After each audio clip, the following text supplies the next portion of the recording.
Hey, Aurora here. So I'm doing something a bit different from my usual stuff because currently I'm taking a Genshin class, and for my midterm I got to write about whatever Genshin related thing I want. And after a couple of false starts, I ended up writing on Kujou Sara because one of my friends joked about her having a parasocial relationship with God. And I was like, yeah, you're totally right. I decided to focus on music because of course I did. So the original assignment had a 2-page requirement, and I was fully prepared to just do the absolute minimum and go to bed. But somehow while writing this essay, I entered some sort of trance, and by the time I snapped out of it, I had ended up with 7 pages. And at this point, I figured I might as well just make a video out of it because this is too much work for just my professors to appreciate it. If you want to see the original paper, the link's in the description, so a few quick disclaimers before you guys cancel me or whatever. Obviously, the analysis I'm providing is not the definitive interpretation and you're allowed to disagree with me. There are going to be parts of the video where I get very speculative, and if it starts sounding like I'm making stuff up to go over the word count in a paper, that's probably because I am. So, without further ado, here's my essay. Please like and hit the bell.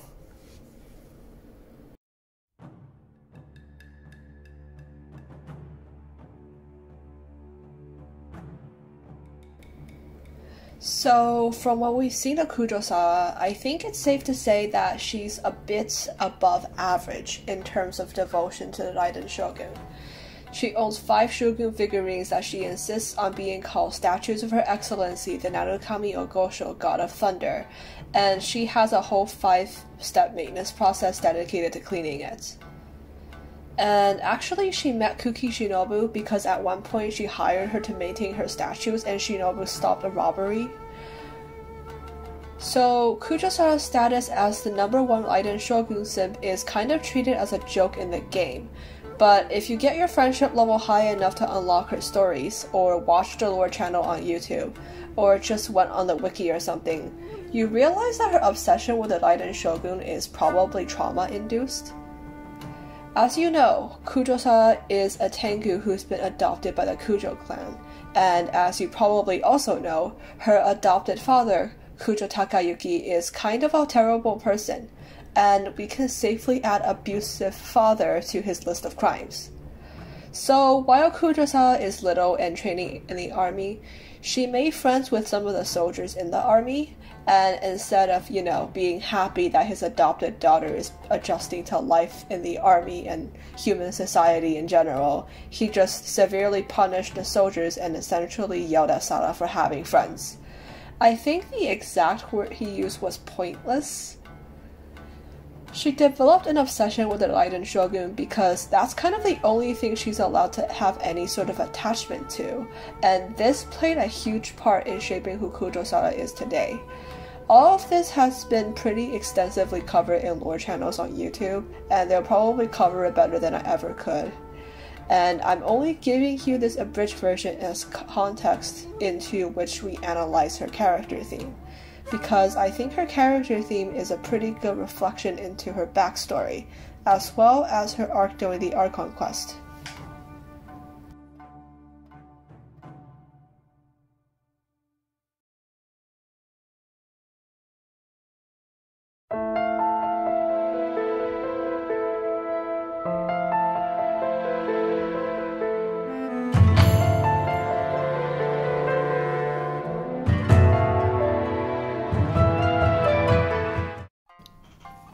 So what you've just heard just now is the first section of Kujou Sara's theme, and after a bit of digging I realized it sounded a little bit like a hollow skull, which is the background theme that plays when you go into Yashiori Island.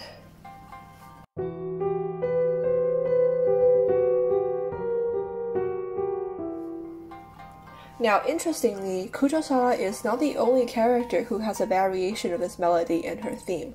Scaramouche also has a variation of it in both his boss theme and later his demo as the Wanderer.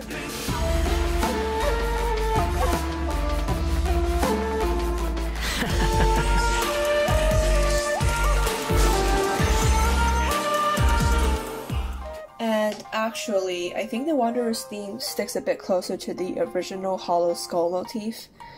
So if we do some music theory on the various melodies, we see that the hollow skull and Sara's theme are both in the Iwato scale, which is essentially the Locrian degree scale but with the 3rd and 6th degree note removed.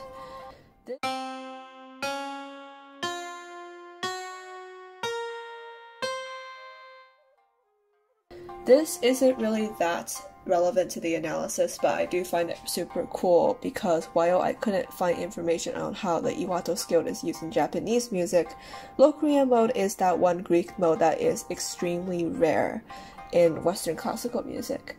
And I can gush all day about how cool it is that Chen Yuping chose to use the rarest and most unstable one out of all the Greek modes to represent Yashiori and Scaramouche in his music, because that's like a super interesting choice.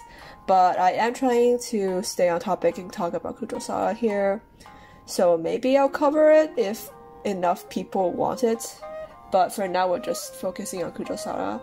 So Kujou Sara's version of this melody is actually in minor key, or Aeolian if you decide to be fancy and call it by its Greek mode name. But this is a little less exciting and it's a lot more commonly used. But if we just ignore scale degrees and all of that, and just align them so that they all start on the same note, we get something like this.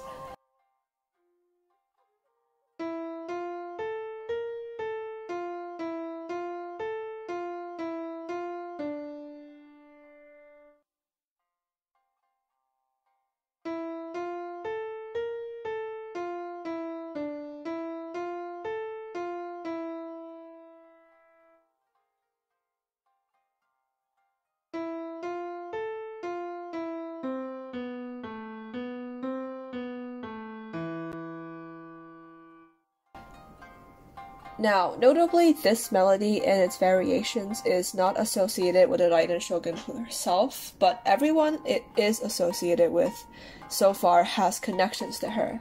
We have the hollowed skull, which is obviously associated with the god Orobashi, and also technically Sasayuri too. He was the Tengu general who was A's friend and died while A was fighting Orobashi, so that was a bit of an unexpected connection to Kujou Sara that I didn't really see coming. We also have the Wanderer / Scaramouche, who, as you know, is a puppet created by A. I don't really think I have to explain that one. And finally, we have Kujou Sara, who is her current general. However, while Orobashi and Scaramouche has a more antagonistic relationship with the shogun, and Sasayuri's relationship seems to be a lot more on equal footing with the shogun, Kujou Sara and probably also A sees Sara as a loyal subordinate, and we can kind of see that reflected in her particular variation of the theme. So if we look at her theme here, we see that the first 3 notes are the same across all 3 themes, but the 4th note of Sara's theme goes downwards while everyone else's go upwards. So while everyone else wants to transcend A, or at least be on the same level in the case of Sasayuri, Sara tried to bow down. From then onwards, Sara's theme sticks a lot closer to Scaramouche than Orobashi and by extension Sasayuri. This makes sense, kind of, if we think of Scaramouche's nature as a puppet created by A. So if we just choose to conflate Scaramouche with the Raiden Shogun puppet for a second, in the second measure, the contours of these 2 melodies are identical, but Kujou Sara's is a 4th down from the puppet. And having similar contour shapes in music is not that uncommon, and sometimes it's used in music to imply that 2 things are similar in some way, but this is taken to the next level. Every note in that measure is exactly a perfect 4th below the puppet's melody, suggesting that not only is Kujou Sara loyal, she is following everything the puppet said without any deviation whatsoever, albeit from a fixed lower position. The third measure broke the form established in measure 2 and has similar contours but not identical, which parallels how she disobeyed her father in order to inform the Raiden Shogun of his treason, which is an act of her own will that is still ultimately done in service to the shogun.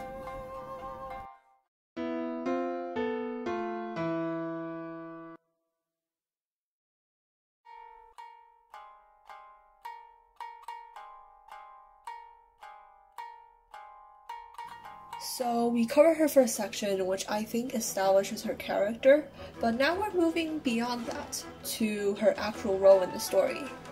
I'm going to play her second section for you now.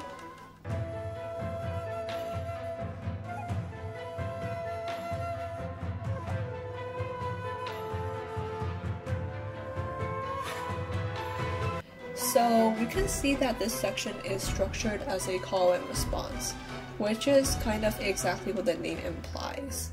You have two distinct phrases, one of which goes first, and the other one is heard as a commentary or a response to the first phrase. So in here we have the call and the response. What is pretty interesting though is that the call part is at least referencing something we've heard somewhere else before. Can you guess what it is? I've mentioned her name before in this video.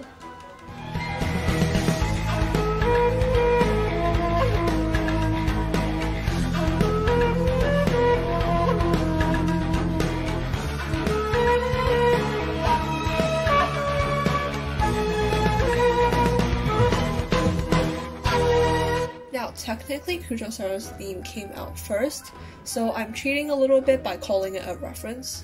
But I'm going to assume Hoyo Mix knew what they were doing when they put the specific melody in, and those things were actually composed at around the same time, and they were just sitting on it for a while.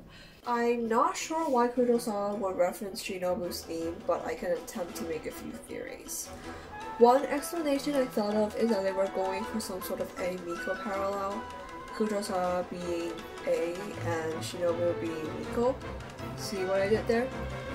A slightly less superficial explanation, and the one I like better, is that this is representative of Kujou Sara's inner turmoil during the Vision Hunt decree.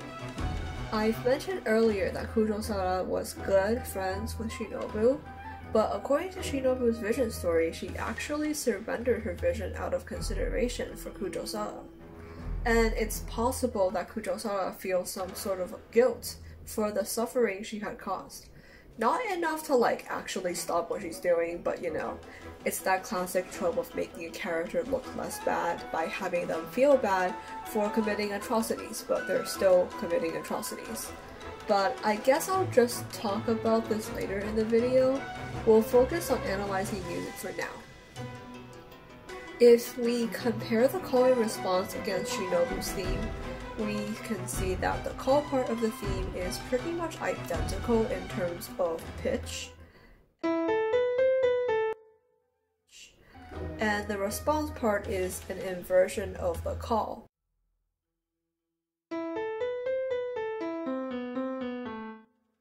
And it's played lower and softer than the initial call part, with the ending part being almost inaudible. In fact, I had to replay that section several times just to hear what it was. This much more timid section of the theme is pretty much being drowned out against the war cries that the call is demanding. And it could be the representation of Kujou Sara's doubts about if what she's doing is right. This call and response repeats a couple more times, as if Kujou Sara is trying to convince herself of the morality of her own actions, that Shinobu was, while not outright supporting her, passively accepting what she was doing. But every time there was that lingering doubt that won't go away, that she let down her friend.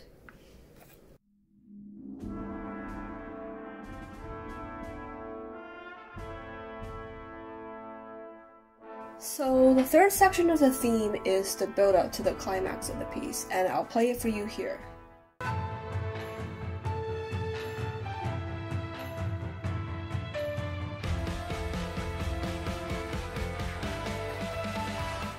So most of the section of her theme seems to be a variation of one of Inazuma's themes, and you can hear it just by walking around Inazuma City.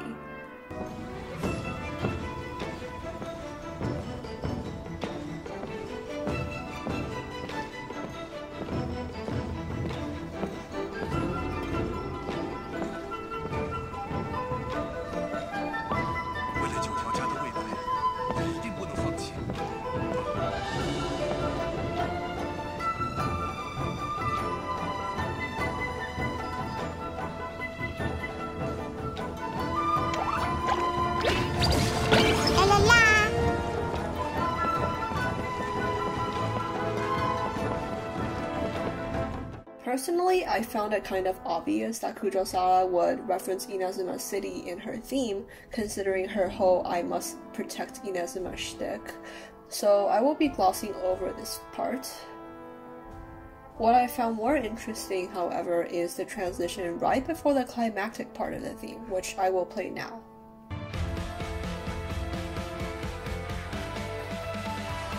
At first, I thought it was just yet another variation of a hollowed skull, but notice that the fourth note is now a B, a semitone higher than the original theme, which, going off the logic in our first section, would suggest that Sara has transcended A in some way. And I couldn't really think of why Sara would narratively need two variations of the theme, especially since transcending A is not something that really happens to her. And then I realized that there's another person's theme that has the same notes as this particular transition. Recon confirms. So we see that Sara's theme is just Sayu's theme but doubled pitch-wise. Rhythmically they're pretty different, but that's never stopped Hoyo Mix before.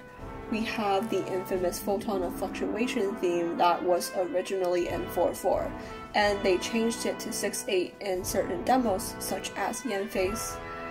While this seems to be a bit of a stretch considering that the two characters never really talk to each other aside from that Irodori festival quest that one time, remember that Sayu was the one who stole the papers from the Tenryo commission during the Archon quest, and subsequently could be seen as the trigger as to why Sara turned against her father, just like how this transition gets us to the climactic part of this musical piece.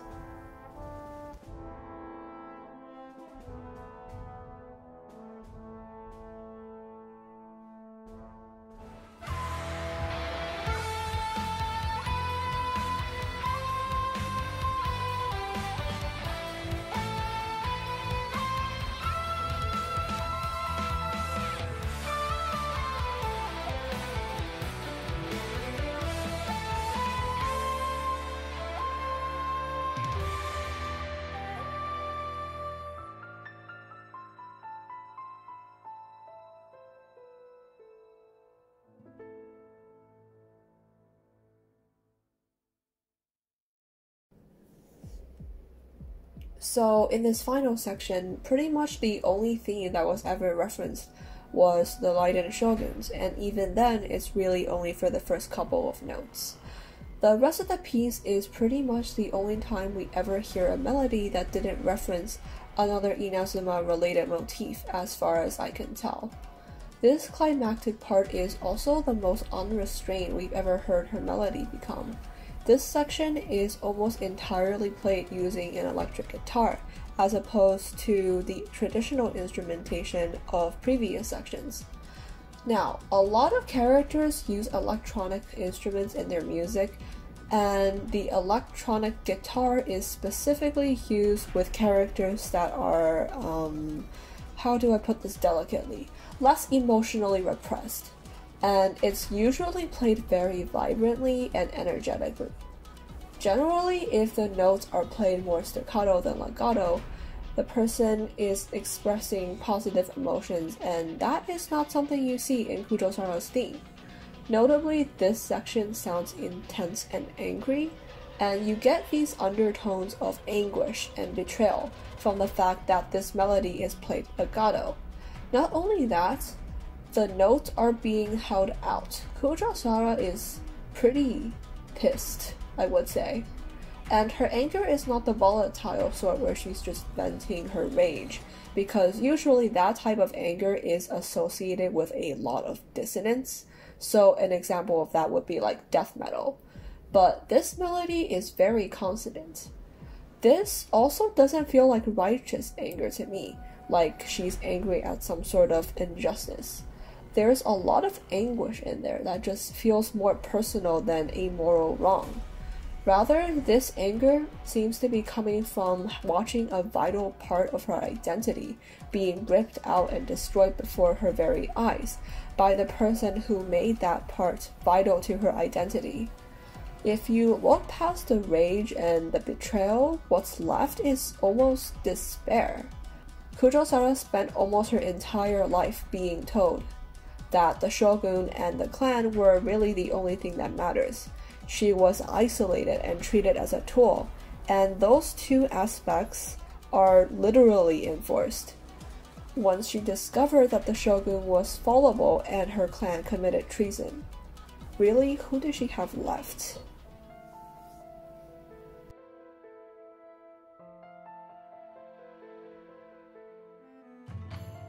Kujou Sara as a character is interesting to me because she was a character that most other people would characterize as honorable. Almost all the voice lines from other characters describe her in terms that imply that while they're not very close to her, they nonetheless see that she has a moral compass. In fact, the word honor gets used so many times with respect to her that it might as well be described as her defining trait. However, with what we have just analyzed, I think I disagree.